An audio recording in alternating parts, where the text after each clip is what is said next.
അപ്പോൾ എല്ലാവർക്കും അമ്മ ആൻഡ് ശ്രീതി ലൈഫിലേക്ക് സ്വാഗതം. ഞാൻ ഇത് കാണിക്കുമ്പോൾ തന്നെ എല്ലാവർക്കും അറിയാം നമ്മുടെ റേഷൻ കാർഡിൻ്റെ മസ്റ്ററിങ് ആണ്. അപ്പോൾ ഇത് നമുക്ക് വീട്ടിൽ അറിയാവുന്നവരുണ്ടെങ്കിൽ, വീട്ടിൽ ചെയ്യാൻ അറിയാവുന്നവരുണ്ടെങ്കിൽ നമുക്ക് നമ്മുടെ ഫോണിൽ തന്നെ നമുക്കിത് ചെയ്യാൻ കഴിയാവുന്നതാണ്. അതിന് വേണ്ടിയിട്ടൊരു ആപ്പുണ്ട്, മേരാ EKYC എന്നാണ്. ഇത് പ്ലേ സ്റ്റോറിൽ നിന്ന് നമുക്ക് ഡൗൺലോഡ് ചെയ്ത് എടുക്കാൻ കഴിയും. അപ്പോൾ അതിൻ്റെ കൂടെ തന്നെ നമ്മൾ ഫേസ് RD എന്ന് പറയുന്നൊരു ആപ്ലിക്കേഷനും കൂടി നമ്മൾ ഡൗൺലോഡ് ചെയ്തെടുക്കണം. ഇത് ചെയ്ത് കഴിഞ്ഞതിന് ശേഷം നമുക്ക് ഫോട്ടോ എടുക്കേണ്ടതായിട്ടുണ്ട്. അതിന് വേണ്ടിയിട്ടാണ് ഈ ആധാർ ഫേസ് RD ചെയ്യുന്നത്. അപ്പോൾ ഫസ്റ്റ് നമ്മൾ മേരാ EKYC ആപ്പ് ഓപ്പൺ ചെയ്യുക. ഇങ്ങനെ ഒരു പേജിലേക്കായിരിക്കും പോകുന്നത്. നമുക്ക് സ്റ്റേറ്റ് അവിടെ സെലക്ട് ചെയ്ത് കൊടുക്കണം. കേരള ആയതുകൊണ്ട് കേരള കൊടുക്കുക. ആധാർ നമ്പർ ആർക്കാണോ ചെയ്യേണ്ടുന്നത് അവരുടെ ആധാർ നമ്പർ ടൈപ്പ് ചെയ്ത് കൊടുത്തതിന് ശേഷം ജനറേറ്റ് OTP. ഒന്ന് ശ്രദ്ധിക്കുക, ഇത് ആധാർ ലിങ്കുമായിട്ടുള്ള ഫോൺ നമ്പറിലായിരിക്കും OTP വരുന്നത്. അതുകൊണ്ട് ഫോൺ നമ്പർ ശ്രദ്ധിക്കുക. എന്നിട്ട് അവിടെ OTP വരും. OTP അടിച്ചു കൊടുക്കുക.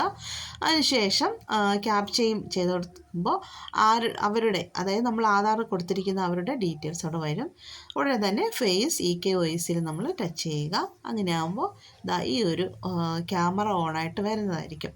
അത് നല്ലതുപോലെ വെട്ടമുള്ള സ്ഥലത്ത്, നല്ല വെളിച്ചമുള്ള സ്ഥലത്ത് വെച്ച് തന്നെ നമ്മൾ ഫോട്ടോ എടുക്കണം.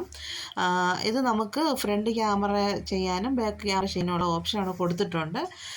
അപ്പോൾ നമ്മൾ ഫോട്ടോ എടുക്കുന്ന സമയത്ത് ആ റെഡ് കളർ മാറി, നല്ല രീതിയിലാണെങ്കിൽ റെഡ് കളർ മാറി ഗ്രീൻ കളർ വരും. അത് 1 മിനിറ്റ് ഒന്നും വേണ്ട, അപ്പോൾ തന്നെ സക്സസ്ഫുൾ എന്നുള്ള ഒരു മെസ്സേജ് നമുക്ക് വരുന്നതായിരിക്കും. നമുക്ക് അപ്പോൾ തന്നെ നമുക്ക് ഇതിൻ്റെ സ്റ്റാറ്റസ് അറിയാൻ കഴിയും. അതിന് നമ്മൾ ഗൂഗിളിൽ പോയി epos.kerala.gov.in എന്നുള്ള വെബ്സൈറ്റിൽ കയറി ബെനിഫിഷ്യറി സ്റ്റാറ്റസ് നമുക്ക് പരിശോധിക്കാൻ പറ്റും. പരിശോധിക്കുമ്പോഴത്തേക്ക് അവിടെ കാർഡ് നമ്പർ കൊടുക്കാൻ പറയും. നമ്മൾ കാർഡ് നമ്പർ കൊടുക്കുക, സബ്മിറ്റ് ചെയ്യും. അപ്പോൾ റേഷൻ കാർഡിലുള്ള ആർക്കാണോ നമ്മൾ മസ്റ്ററിങ് ചെയ്തത് അവരുടെ പേരിന് നേരെ സീരഡ് ഡൺ എന്ന് കാണിക്കുന്നതായിരിക്കും. അപ്പോൾ എല്ലാവർക്കും ഇന്നത്തെ വീഡിയോ ഇഷ്ടമായെന്ന് കരുതുന്നു. എല്ലാവരും ഒന്ന് ട്രൈ ചെയ്ത് നോക്കുക.